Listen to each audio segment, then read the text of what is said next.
साल 2005 Caribbean sea के बीचों बीच एक छोटा सा प्राइवेट आइलैंड, जहां ना कोई टूरिस्ट जाता था, ना कोई मीडिया कैमरा पहुंच पाता था।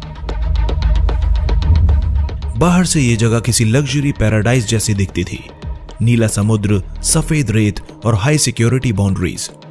लेकिन इसी आइलैंड पर बंद दरवाजों के पीछे चल रहा था one of the darkest crimes of modern history. Young girls trafficking और सेक्सुअल एक्सप्लॉयटेशन। यह कोई मूवी सीन नहीं था, ये वो सच था जो बाद में यूएस इन्वेस्टिगेशन रिकॉर्ड्स और कोर्ट डॉक्यूमेंट्स का हिस्सा बने। लड़कियों को कभी पैसे का लालच दिया गया, कभी जॉब ऑफर्स का, और कभी हेल्प के नाम पर इस सीक्रेट आइलैंड तक लाया गया। यहां पहुंचते ही उनकी दुनिया बदल जाती थी। चारों तरफ फैसिलिटीज थी, helipad, guest houses, private dock, CCTV like security. लेकिन जिस चीज की सबसे ज्यादा कमी थी वो था लॉ, कॉन्सेंट और जस्टिस। और इस पूरी नेटवर्क के सेंटर में था एक नाम, जेफरी एप्स्टीन। एक ऐसा व्यक्ति जिसे पब्लिक इमेज में एक बिलियनियर फाइनेंसियर और एलीट सोशल सर्कल का इनसाइडर कहा जाता था, लेकिन जिसकी असली पहचान सालों तक शैडो में रही। असल सवाल यह था कि इतने सालों तक यह सब ओपनली कैसे चलता रहा और किसी ने रोका क्यों नहीं। जब फ्लोरिडा के पाम बीच में कुछ टीनेज गर्ल्स ने पहली बार पुलिस के सामने शिकायत दर्ज कराई, तब किसी ने सोचा नहीं था कि यह मामला सिर्फ लोकल क्राइम नहीं रहेगा। धीरे धीरे यह केस बदल गया एक ग्लोबल स्कैंडल में, एक ऐसा स्कैंडल जिसमें पैसा, पावर, पॉलिटिक्स और सिस्टम फेलियर सब एक साथ टकराने वाले थे। और फिर आया साल 2019। जेफरी एप्स्टीन को फेडरल लेवल पर दोबारा अरेस्ट कर लिया गया, सेक्स ट्रैफिकिंग ऑफ माइनर्स और कॉन्स्पिरेसी के सीरियस चार्जेस के साथ। लेकिन तब तक बहुत देर हो चुकी थी, क्योंकि जिन लड़कियों की आवाज सालों तक इग्नोर की गई थी, वे अब एक ऐसे सवाल में बदल चुकी थीं जो पूरी दुनिया से पूछा जा रहा था। यहीं से शुरू होती है ये कहानी, एक सीक्रेट आइलैंड से लेकर जेल सेल तक, और एक ऐसे आदमी तक जिसकी मौत ने भी सच को दफन नहीं किया, बल्कि उसे और ज्यादा मिस्टीरियस और डेंजरस बना दिया। आज के इस खास एपिसोड में हम जानेंगे कि जेफरी एप्स्टीन आखिर कौन था और कैसे एक साधारण सा आदमी मनी, इन्फ्लुएंस और क्राइम के इस अंधे एम्पायर का मास्टर बन गया। साल 1953, न्यूयॉर्क का ब्रुकलिन इलाका, यहीं जन्म हुआ जेफरी एडवर्ड एप्स्टीन का। ना कोई रॉयल फैमिली, ना कोई बिजनेस एम्पायर और ना ही कोई एक्स्ट्रा ऑर्डिनरी शुरुआत। उसके पिता एक साधारण सरकारी कर्मचारी थे और मां एक स्कूल असिस्टेंट के तौर पर काम कर रही थी। बाहर से देखने पर यह एक बिल्कुल मिडिल क्लास अमेरिकन फैमिली थी, जहां से आमतौर पर या तो एक नॉर्मल नौकरी निकलती है या एक शांत जिंदगी। एप्स्टीन की पढ़ाई भी कुछ अलग नहीं थी। उसने कॉलेज में दाखिला लिया, लेकिन डिग्री कभी पूरी नहीं की। ना कोई फाइनेंस की फॉर्मल एजुकेशन, ना कोई एलीट एमबीए। फिर भी आगे चलकर वही आदमी दुनिया के सबसे अमीर और ताकतवर लोगों के बीच बैठा नजर आया। यही वो पहली मिस्ट्री है जिस पर बाद में इन्वेस्टिगेटर्स ने भी सवाल उठाए। 1970 की शुरुआत में एप्स्टीन को न्यूयॉर्क के एक प्रेस्टीजियस प्राइवेट स्कूल में मैथ्स और फिजिक्स पढ़ाने की नौकरी मिल गई। यह वही स्कूल था जहां अमीर फैमिलीज के बच्चे पढ़ते थे, पॉलिटिशियंस, बैंकर्स और सीईओज के बच्चे। यहीं से एप्स्टीन को पहली बार एलीट वर्ल्ड को करीब से देखने का मौका मिला। यहीं उसने सीखा कि पैसा कैसे सोचता है और पावर कैसे बिहेव करती है। लेकिन एप्स्टीन ज्यादा समय तक टीचर नहीं रहा। अचानक बिना किसी क्लियर पब्लिक एक्सप्लेनेशन के वो एजुकेशन छोड़कर हाई फाइनेंस की दुनिया में दाखिल हो गया। 1976 में उसे एक टॉप इन्वेस्टमेंट बैंक में नौकरी मिल गई और यहीं से उसकी लाइफ ने पूरी तरह डायरेक्शन चेंज कर लिया। सवाल आज भी वही है, बिना डिग्री, बिना ट्रैक रिकॉर्ड इतनी बड़ी एंट्री पॉसिबल कैसे हुई? 1980 तक आते आते एप्स्टीन खुद को एक फाइनेंशियल एडवाइजर और मनी मैनेजर के रूप में पेश करने लगा। लेकिन उसका काम एडवाइजर्स जैसा नहीं था। उसके क्लाइंट्स पब्लिक नहीं थे, उसकी कंपनियां ओपेक थीं, यानी उनका कोई खास विवरण मौजूद नहीं था, और उसके ट्रांजैक्शंस ज्यादातर प्राइवेट ट्रस्ट्स और शेल लाइक स्ट्रक्चर्स के जरिए होते थे। धीरे धीरे एप्स्टीन सिर्फ एक पैसा मैनेज करने वाला आदमी नहीं रहा, वो बन गया एक्सेस प्रोवाइडर, एक ऐसा व्यक्ति जो रिच लोगों को रिच लोगों से मिलवाता था, पावरफुल लोगों को प्राइवेट स्पेस देता था और खुद को हर जगह यूजफुल बना लेता था। यही यूजफुलनेस आगे चलकर उसकी सबसे बड़ी ताकत भी बनी और सबसे बड़ा खतरा भी। पब्लिक इमेज में वो एक क्वाइट बिलियनियर था, कम इंटरव्यूज, कम स्टेटमेंट्स और ऑलमोस्ट जीरो ट्रांसपेरेंसी। लेकिन पर्दे के पीछे उसकी लाइफ में बढ़ रही थी लग्जरी प्रॉपर्टीज, प्राइवेट जेट्स और वो सीक्रेट लोकेशंस जिनकी झलक बाहर की दुनिया को बहुत बाद में मिली। और यहीं से यह कहानी सिर्फ एक आदमी की सक्सेस स्टोरी नहीं रहती, ये बदलने लगती है एक ऐसे सवाल में जो आज भी अनआंसर्ड है। क्या जेफरी एप्स्टीन सच में सेल्फ मेड फाइनेंशियर था या फिर किसी और ही खेल का मोहरा?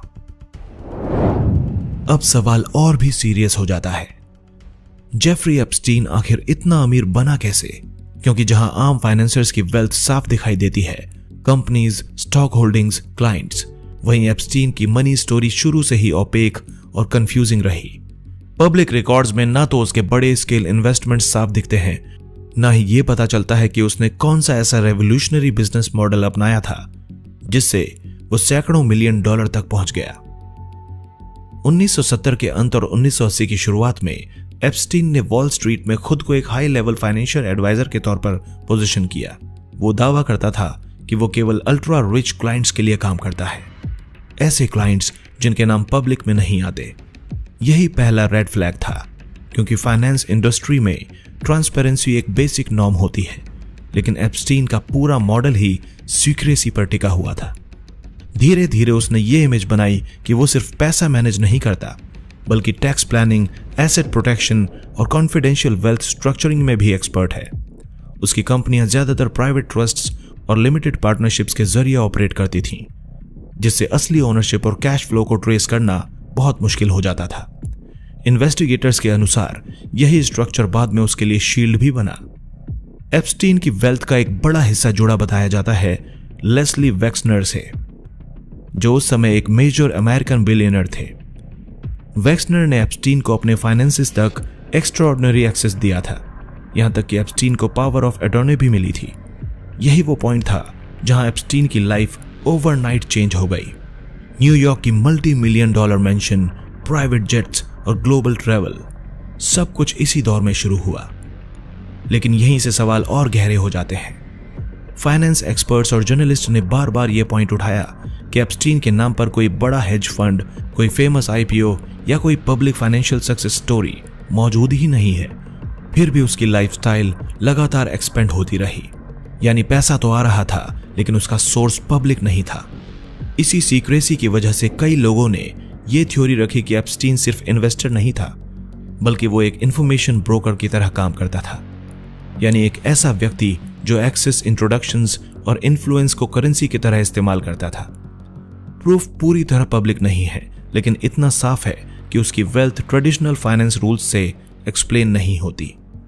साल 2000 तक आते आते एप्स्टीन एक ऐसा आदमी बन चुका था जो खुद को behind the scene power player की तरह ऑपरेट करता था। वो स्पॉटलाइट से दूर रहता था, इंटरव्यूज नहीं देता था और अपने काम के बारे में ज्यादा कुछ बताता ही नहीं था। लेकिन उसकी लाइफ में दिखने वाली लग्जरी एक बात साफ कहती थी, ये दौलत सामान्य नहीं है। और यहीं से एप्स्टीन की कहानी सिर्फ मनी की नहीं रहती, ये बदल जाती है पावर, सीक्रेसी और कंट्रोल की कहानी में, जिसका अगला चैप्टर हमें ले जाएगा उसके बिजनेस नेटवर्क्स, शेल कंपनीज और हिडन ऑपरेशंस की तरफ।